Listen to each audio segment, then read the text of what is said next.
정부가 파리 부동산 대책의 후속 조치로 추가 규제 카드를 꺼내들었습니다. 골자는 투기 과열지구 추가, 분양가 상한제 적용 확대인데요.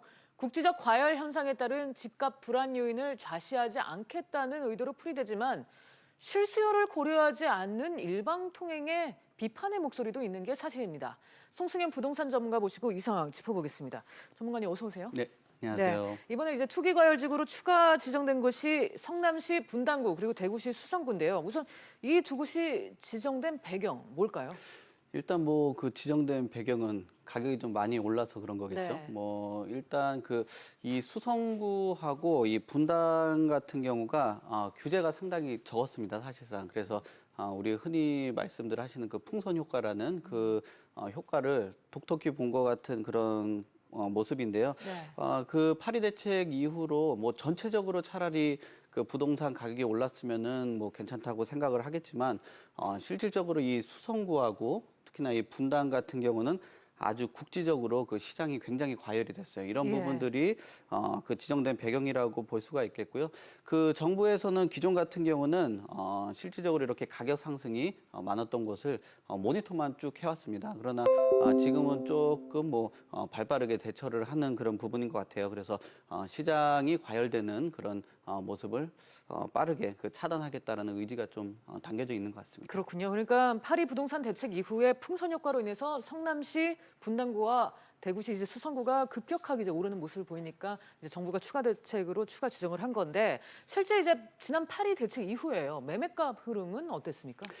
네, 그 기존에 그 지정됐던 그 25개 곳, 거기에 뭐, 과천하고 세종시 같은 경우는 가격 상승은 약간 좀, 보합이라든지 뭐, 좀 떨어진 지역도 있었던 것 같아요. 근데, 네. 수성구하고 분당 같은 경우만 아주 뭐, 눈에 띄게, 가격이 상승했다라고 보시면 될 것 같은데요. 일단 뭐, 아파트 그 매매가 상승률에서도 지금 현재 그 1, 2를 다툴 정도로 아주 급격하게 올랐다라고 보시면 될 것 같습니다. 네. 그래서 수성구 같은 경우는 뭐 8월 첫째 주 0.32부터 뭐 넷째 주까지 0.26 상당히 많이 오른 그런 모습이라고 보시면 될 것 같고요.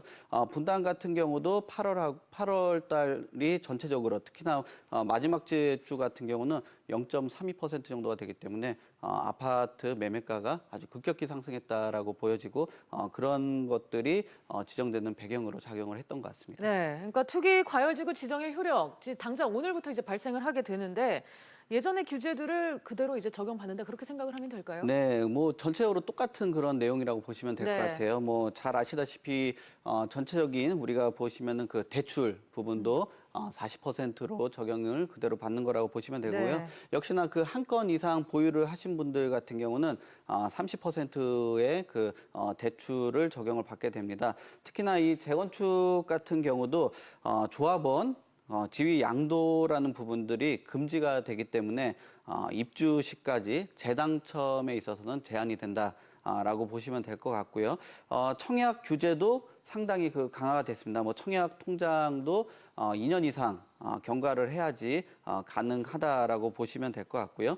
뭐 분양권 역시나 뭐 전매 제한이라든지 3억 이상 되는 그 주택을 매수를 했을 때는 신고가 의무화되기 때문에 이런 부분이 조금 타격을 받지 않나 그렇게 보여지고 있습니다. 네, 전반적으로 그러니까 거래량이나 가격 측면에서는 하락이 불가피해 보이네요. 그렇죠? 네, 일단 부동산이라는 것은 거래가 잘 돼야지 가격 상승을 주도를 하거든요. 네. 왜 많은 사람들이 수요층이 찾는 거잖아요. 근데 이 거래량이 황금성하고 연결이 되는데 기존에 있었던 그 주택을 갖고 있는 분들도 앞으로 이런 부분들을 지켜보기 위해서 내놓지 않을 거예요. 또 그 싸게 그 내놓는 물건 같은 경우도 그 뭐 좀 걱정들을 많이 하시는 분들이 싸게 나놓게 되는데 이런 부분들이 실거래가로 반영이 되고 이런 부분들이 전체적으로 시장 흐름으로 바뀐다면 가격 하락까지도 생각을 해볼 수 있는 부분이라고 보시면 될 것 같습니다. 네, 일각에서는 이번 대책을 두고 투기를 뿌리채 뽑겠다는 정부의 경고다 이런 표현까지 나오던데요.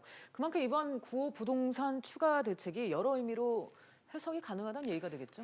네, 지금 이 여러 가지 추가 대책, 이 실효성보다는 상징성이 좀 강한 것 같아요. 뭐 예. 정책 자체가 투기적인 부분보다는 뭐 아무래도 우리 주택 거래 안정화를 조금 더 무게 중심을 좀 갖는 것 같은데 이런 부분들이 좀 안 잡히고 있는 상황이에요. 그러나 여전히 그 뭐 분당이라든지 수성 지역 쪽에 투기 수요가 몰리고 있는 거거든요. 그렇다 보니까 이런 부분들을 좀 잡아야 되겠다. 집값 안정에 대해서 정부의 강력한 의지라고 보시면 될 것 같습니다. 실질적으로는 부동산이나 뭐 전체적인 시장 자체가 그 심리라는 게 경기거든요. 그 심리적으로 위축을 줘서 이런 집값 안정, 뭐 투기 수요 억제로 볼 수 있다라고 보시면 될 것 같습니다. 네. 한편 인천과 안양, 고양, 부산 등도 이제 후보지로 거론된 상황이었는데 물론 이제 투기과열지구 지정까지는 아니지만 언제든 규제 대상이 될 수 있다 이런 가능성을 열어뒀습니다. 이 부분 또한 같은 맥락으로 보면 될까요? 네, 지금 투기 과열지구로 지정은 되지 않았어요. 네. 근데 가격에 불안 요소가 지금 현재 보이는 거거든요. 그래서 이런 불안적인 요소가 있는 것을 집중적으로 모니터를 하겠다는 그런 모습입니다. 과거에는 이런 모니터로 쭉 보고 그 관망만 했었다라고 보여지면은 지금은 아까도 말씀드렸듯이 발빠르게 지금 현재 대처를 하고 있는 모습이거든요. 역시 뭐 인천 연수 부평, 그다음 안양 만원 동안, 성남, 수정, 관원, 뭐 고양 일상 등의 이런 것들을 아주 집중적으로 모니터를 하고 있는 부분이라고 보시면 되기 때문에 아무래도 조금 투기적인 그런 색깔들을 갖는 부분들은 좀 조심을 하시고 여러 가지 방안들을 찾으셨으면 좋겠습니다. 네.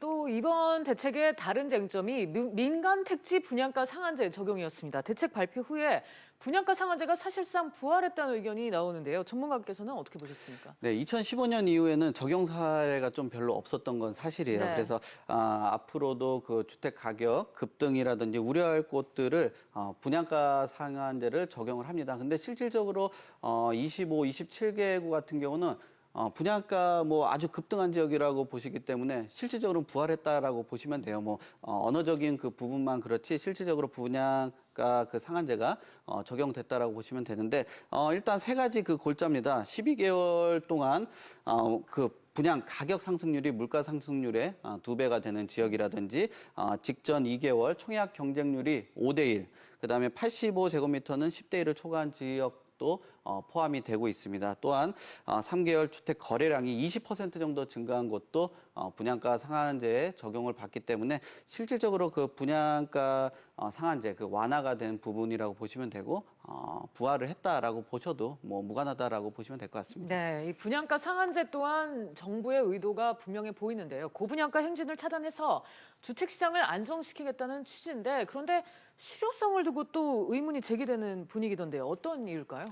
네, 분양가 상한제 이런 부분들이 사실 어느 정도 정해놓은 그 틀에서 움직이는 그 주택 가격이기 때문에 여러 가지 뭐 제약들이 있을 거예요. 그래서 실질적으로 혹시라도 이 그 청약으로 해서 당첨이 된다면은 로또라는 그 부분이 있어요. 로또가 가격이 높은 게 확률이 상당히 적기 때문에 로또에 대한 가치가 있거든요. 네. 근데 실질적으로 이런 어려운 그 청약 경쟁률이라든지 이런 규제가 많은데 그것을 벗어났다라고 생각을 하면은 지금이 가져왔던 그 투기적인 시세 차익보다도 몇 배가 될 수 있기 때문에 이런 그 로또 청약 이런 것들이 부작용으로 발생되지 않을까 뭐 걱정하는 모습도 있습니다. 그렇군요. 분양가 상한제 도입이 오히려 공급 부족을 불러올 수 있다. 이런 우려의 목소리도 있거든요. 이거는 어떻게 봐야 할까요? 네, 분양가 상한제가 처음에는 순간적으로 잡을 수도 있을지 네. 모르겠어요. 그러나 장기적으로 본다면은 그 사실상은 그 뭐 악순환되는 경우들이 있습니다. 그 분양가가 상한제에 걸리다 보면은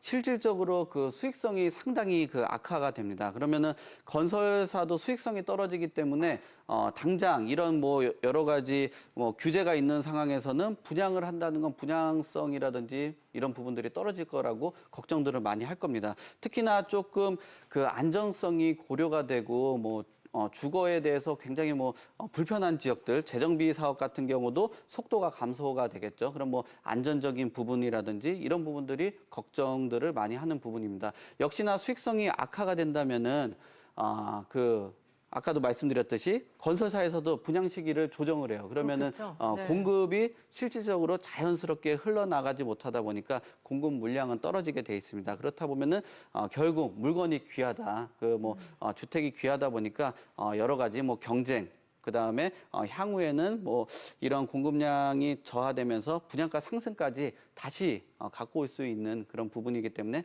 뭐 장기적으로 봤을 때는 그렇게 좋은 그 정책은 아니라고 보시면 될 것 같습니다. 그렇군요. 저희가 사실 이제 여러 얘기를 나눴는데 결과적으로 실수요자들이 오히려 좀 피해를 볼 수 있는 상황이 발생할 수도 있다. 이런 우려도 없지 않아 있는 것 같습니다. 일률적인 이제 규제 방식에 집가 안정에만 집중한 나머지 정작 실수요자들을 위한 보완책은 마련되지 않았다. 이런 비판도 있는데 전문가님의 의견은 어떻습니까? 저는 예전에 그런 말이 좀 생각나요. 그 고래 싸움에 새우등 터진다. 뭐 그런 얘기처럼 뭐 고래하고 한 참치 정도 싸우는 것 같아요. 네. 그런데 실질적으로 우리 실수요층들은 지금 많이 뭐 여러 가지 대책은 마련되지 않고 투기에 대한 그 수요만 계속 잡으려고 하는 거거든요.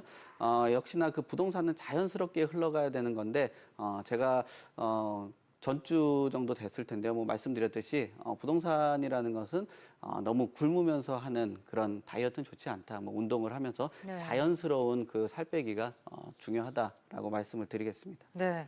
결국 이제 실수요자의 압박으로 이어지지는 않을지 이제 이런 걱정도 나오는데 마지막으로 이제 올바른 정책 방향 관련해서 제언을 한 말씀 해주신다면요. 네, 사실 그 규제가 강하면은 오히려 그 서민이라든지 그 실수요자들이 좀 피해를 보게 돼 있습니다.